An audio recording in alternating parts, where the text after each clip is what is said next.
Hello everyone, welcome to my channel. बड़े दिनों बाद चैनल पे वापस ऐसी कोई वीडियो आई है। कोई इन्फॉर्मेटिव वीडियो आई है। वरना तो व्लॉग्स और इधर उधर की बातें ही चल रही थी चैनल पे। तो आई थिंक मुझे ये वीडियो बनाना चाहिए, तो इसलिए मैंने ये वीडियो बनाया जो कि तुम्हारे लिए शायद हेल्पफुल होगी। तो मैंने बहुत सारे लोगों को ऐसा कहते हुए सुना है, मैंने मेरे बहुत सारे फ्रेंड्स को ऐसा कहते हुए सुना है स्पेशली, कि ऑर्गेनिक केमिस्ट्री बहुत हार्ड लगती है। मुझे भी कभी कभी हार्ड लगती है, बट उन्हें ऐसा लगता है कि ऑर्गेनिक केमिस्ट्री इज़ इम्पॉसिबल। मतलब ऑर्गेनिक केमिस्ट्री होता ही नहीं है उनसे। हाँ, बहुत बार तो मैं भी अटक जाती हूँ, मुझे भी समझ में नहीं आता कि यहाँ पे कैसे क्या हो गया। तो बहुत सारे लोग ऐसे होते हैं जिन्हें ऑर्गेनिक केमिस्ट्री हार्ड लगती है। तो मुझे क्या लगता है कि आखिर क्यों लोगों को ऑर्गेनिक केमिस्ट्री हार्ड लगने लग जाती है। स्पेशली बहुत सारे लोग हैं ना, 12th या फिर जब नीट की तैयारी करते हैं तब उन्हें बहुत ज़्यादा हार्ड लगने लगता है। तो आखिर ऐसा क्यों होता है? जो मेरे हिसाब से, मतलब ये कम्प्लीटली मेरे ओपिनियंस हैं, तो मैं आज वो तुम्हें शेयर करूँगी।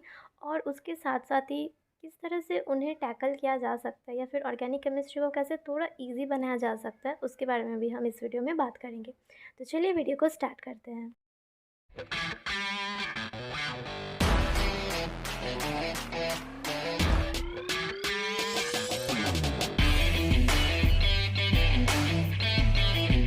देखो, मेरे हिसाब से तो 2 बहुत ही मेन रीज़न्स होते हैं जिसके वजह से बहुत सारे छोटे-छोटे प्रॉब्लम्स आते हैं। छोटे-छोटे प्रॉब्लम्स मतलब मार्क्स ना आना, कन्फ्यूज़ होते रहना, टेंशन होने लगना, ये सारा। और इन सब का मेजर कॉज़ मुझे लगता है कि स्टार्टिंग में जब आप 11th में आते हो, तो उस टाइम पे आपके जो बेसिक्स होते हैं वो अच्छे से नहीं किया हुआ होता है। आपको 11th अच्छे से समझ में ही नहीं आता है। और बहुत बार ऐसा भी होता है कि 11th में क्या टीचर आपको थोड़ा हल्का-हल्का सा पढ़ा देते हैं। नीट के लिए जैसे जीओसी हो गया, जो जीओसी है वो सिर्फ बोर्ड के लिए अगर पढ़ाया जाए तो उतना नहीं पढ़ाया जाता है। लेकिन अगर नीट के लिए या जेई के लिए अगर आपको जीओसी पढ़ाया जाता है तो वो बहुत ही डेप्थ पे जाके पढ़ाया जाता है, ताकि आप बहुत अच्छे से आगे के क्वेश्चंस कर सको। और जैसा मैंने पहले भी एक मेरे वीडियो में कहा है कि 11th का ऑर्गेनिक और 12th का ऑर्गेनिक कोई अलग नहीं है, वो पूरा कंप्लीट एक ही है। तुम्हें उसे पूरे एक समझ के ही उसे पढ़ना है। मतलब 11th हो 12th हो, ऐसा नहीं कि 11th में पढ़ लिया तो 12th में नहीं आएगा या फिर आगे काम नहीं आएगा। अगर 11th अच्छे से नहीं हुआ रहेगा तो तुम्हें 12th का कुछ भी समझ में नहीं आएगा, और नीट में तो बहुत ही दिक्कत होगी। क्योंकि मैंने भी थोड़ा-सा फेस किया है, क्योंकि मेरी जीओसी अच्छे से नहीं थी। जब मैंने 11th किया था तो तभी मेरा जीओसी इतना अच्छा नहीं था। तो जीओसी करते-करते मुझे समझ में आया कि अच्छा, तो ये सारा इम्पोर्टेंट है। क्योंकि उसमें हमारे पास इंडक्टिव इफ़ेक्ट होता है, मेसोमेरिक इफ़ेक्ट होता है, रेजोनेंस होता है, जिससे हमें ये पता चलने लगता है कि अच्छा, एसिडिक स्ट्रेंथ ऐसे किया जाता है, इसका एप्लीकेशन है, कैसे एसिडिक स्ट्रेंथ फाइंड करना है, कैसे बेसिक स्ट्रेंथ फाइंड करना है, उससे चीज़ें आसान होने लगती है। 11th में ही आपने आईयूपीएसी अच्छे से नहीं किया, आपको कंपाउंड के नाम ही नहीं पता, तो आप 12th में कैसे जाके कन्वर्जन्स करोगे। आपको 12th में बहुत सारे कन्वर्जन्स आते हैं, तो लिखा होगा कि आपको इस चीज़ से इसमें कन्वर्ट करना है। सपोज़ आपको इथेन से इथाइन में कन्वर्ट करना है। अब आपको यही नहीं पता कि इथेन क्या होता है, इथाइन क्या होता है, वो कैसे लिखा जाता है। इथेन में 2 कार्बन होते हैं, सिंगल बॉन्ड होता है। इथाइन में 2 कार्बन होते हैं बट उसमें ट्रिपल बॉन्ड होता है। अगर आपको वही चीज़ें नहीं आती, कार्बन की वैलेंसी को H के साथ करना नहीं आता है, या फिर उसमें जो ग्रुप्स लगे हैं उनके नाम ही नहीं पता, अगर आपको यही नहीं पता कि अल्कोहल को OH लगाते हैं, या उससे एल्डिहाइड को हम लास्ट में आल लगाते हैं, CHO ग्रुप होता है, कीटोन को ओन से बुलाया जाता है, अगर वो प्रीफिक्स हो जाएगा तो उसका नाम चेंज हो जाएगा, सफिक्स में प्रिंसिपल फंक्शनल ग्रुप होगा तो उसका नाम अलग होगा। तो अगर आपको ये सारी चीज़ें, ये बेसिक्स आईयूपीएसी के ये नाम ही नहीं समझ में आ रहा है, तो आप जाके कन्वर्जन्स कैसे करोगे।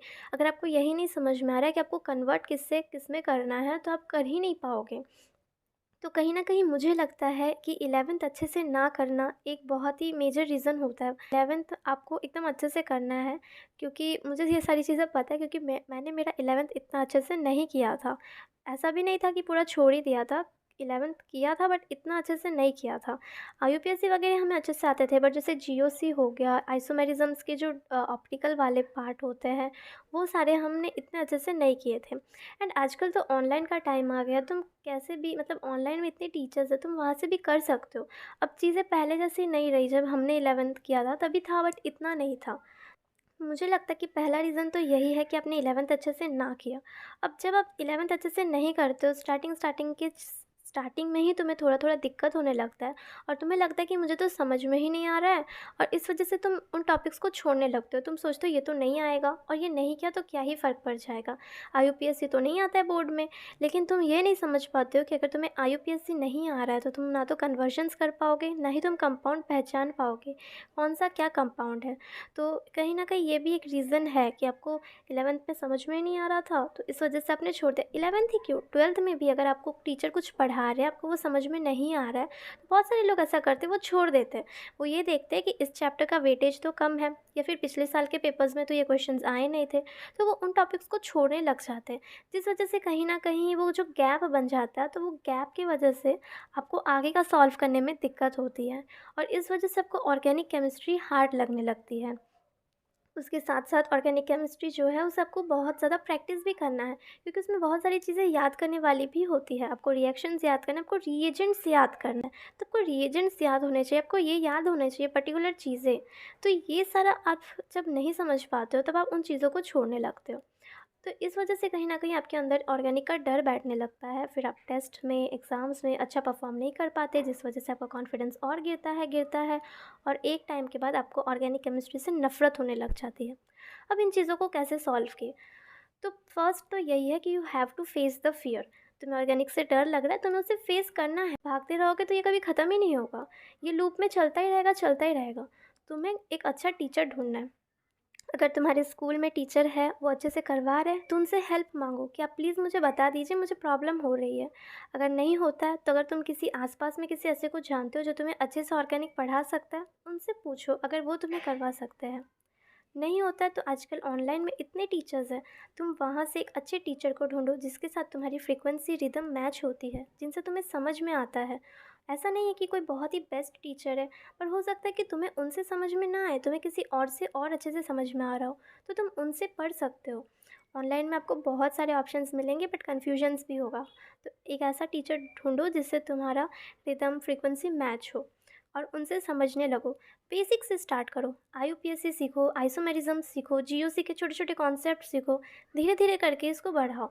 उसके बाद रिएक्शंस जो है उसे बार-बार लिख के याद करो, रिएजेंट्स याद करो, रिएक्टेंट्स याद करो और ऐसे-ऐसे जब तुम प्रैक्टिस करते रहोगे, बहुत सारे क्वेश्चंस पिछले साल के, नीट के, यहाँ-वहाँ से टेक्स्ट बुक के क्वेश्चन, इन टेक्स्ट के क्वेश्चन, जहाँ से क्वेश्चन मिले, क्वेश्चन प्रैक्टिस करोगे, तो देखना तुम्हारा ऑर्गेनिक केमिस्ट्री बहुत ही अच्छे से हो जाएगा। जब तुम बहुत ही ज़्यादा प्रैक्टिस करोगे और इस तरह से करते रहोगे, ध्यान दोगे, डरोगे नहीं, तुम सोचो कि नहीं मुझे समझ में आ रहा है, मैं कर सकता हूँ, खुद पे भरोसा रखोगे तो धीरे-धीरे देखना तुम इम्प्रूव करने लगोगे और ये तुम्हें खुद से करना ही है। अगर खुद से नहीं करोगे, खुद से विश्वास हार जाओगे, टूट जाओगे तो नहीं होगा।